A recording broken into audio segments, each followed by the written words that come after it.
आज ना बहुत खुशी का दिन।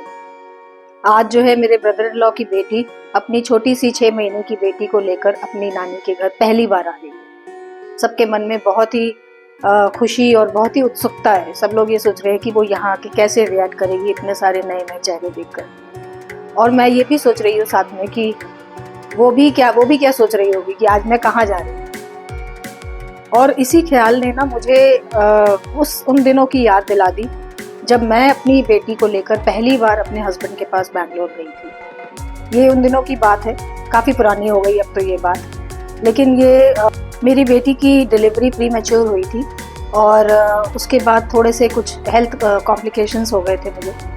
तो उन हेल्थ कॉम्प्लिकेशंस के चलते जो है मुझे काफ़ी दिन जो है अपने ससुराल में, क्योंकि डिलीवरी वहीं हुई थी, तो वहीं रुकना पड़ा। मेरे हस्बैंड तो वापस लौट गए थे। तो उसके बाद ऑलमोस्ट 3 महीने तक मैं उनके पास ही थी।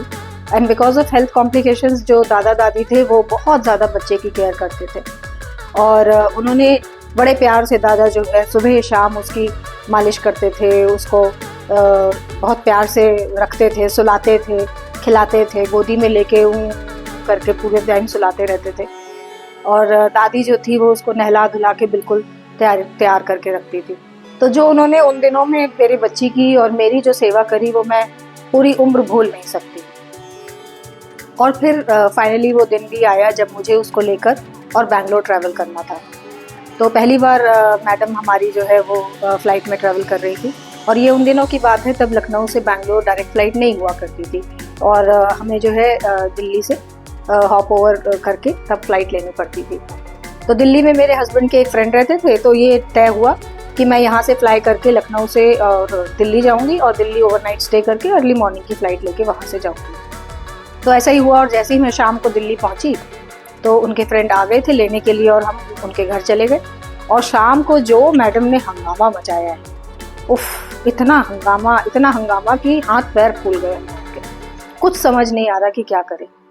कोई तो जो है नाभि में वो लगा रहा है, हींग का पारी लगा रहा है, कोई कह रहा है इसको उल्टा करके लिटा दो। मम्मी पापा से फ़ोन पे बात करी, लेकिन फाइनली कुछ भी समझ में नहीं आया। और इनके जो फ्रेंड थे वो भी इतने परेशान हो गए, उन्होंने कहा चलो डॉक्टर के पास ले चलते हैं। पर जनवरी की ठंड थी तो हिम्मत बिल्कुल नहीं हुई, वो भी दिल्ली में, तो बिल्कुल हिम्मत नहीं हुई कि इतने छोटे बच्चे को लेके डॉक्टर के पास जाएंगे। किसी तरीके से इसको सुलाया और अगले दिन सुबह फिर मेरी अर्ली मॉर्निंग फ़्लाइट थी और हम बैंगलोर पहुँचे। तो जब हम बैंगलोर पहुँचे तो ठीक था, दिन था, वहाँ पे आराम से ये खूब अपना खेलती रही, आराम से रही। और जैसे ही शाम को 6 बजा और फिर इसका रोना चालू, और इतना रोई कि मतलब कुछ समझ, बिल्कुल हाथ पैर फूल गए, क्योंकि हम भी नए नए थे और जो मेरे हस्बैंड थे उनको तो बिल्कुल भी आइडिया नहीं था कि पिछले कुछ दिनों में ऐसा क्या इसका शेड्यूल रहता था शाम का। तो बिल्कुल कुछ नहीं समझ में आया। फिर फाइनली पापा को फ़ोन किया, उन्होंने कुछ बताया, वो सब हमने ट्राई किया।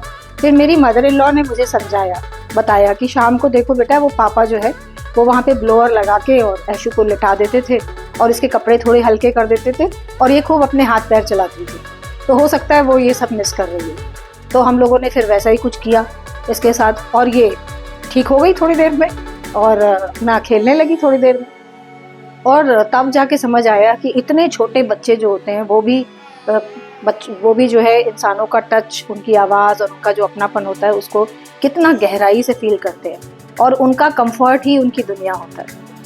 और अब तो बस दिल से यही दुआ है ऊपर वाले से कि जो नन्हा मेहमान हमारे घर आ रहा है वो खुश यहाँ से जाए, खूब खुश होके आराम से रहे, जितने दिन भी रहे, और खुश होके यहाँ से अच्छी यादें बना के जाए। तो आपकी लाइफ में भी अगर कुछ ऐसा एक्सपीरियंस कभी रहा हो तो प्लीज़ उसको कमेंट्स में शेयर करिए। ये वीडियो अगर आपको पसंद आया हो तो इसको लाइक करिए, पेज पे नहीं है तो सब्सक्राइब करिए। Thank you so much.